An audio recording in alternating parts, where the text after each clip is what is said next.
Okay, hi YouTube family and friends. Today I'm going to be doing an unboxing of some that I brought off of Amazon. And I already opened the box so I can make sure it was the right thing. And what's off in this box is wax. Candle wax. So, last time when I brought wax to make candles, I got the bars. First of all, the bars are hard to melt down and it takes forever.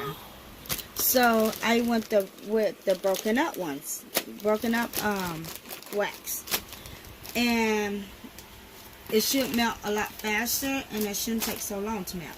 Okay, the ones that I brought as in a brick, it cost me $5 and something, and it was like five small sticks. I think it was either between $5 and $10. I'm not for sure. Well, anyway, I wanted a bigger bag because that small bag that had the little brick stuff in it, I was only able to make one candle with it. So I went after a big bag, and here's my big bag of candle wax. But I went with a different brand. It is Natural Soy 444 wax, and it's 5 pounds, and the bag is by Golden Brands. And you can see, we're gonna go up close so you can see it, zoom in so you can see it, and it cost me $13 and something.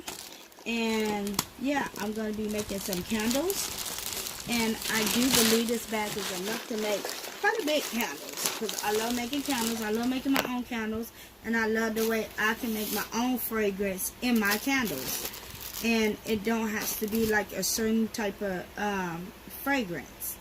So yeah, this is the 5-pound bag, as I said, and it's for candles.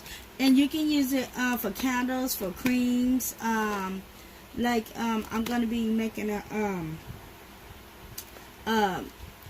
arthritis pain cream for my mom and my husband and my kids, because you know they always sore and stuff. So you can add a little bit of this off in there to make it a little bit solid, so it's not really smushy.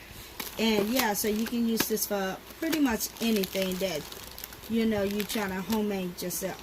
So I hope y'all like this video, and I will be making a candle later, and I will post this video, and then when I'm ready to post the other video,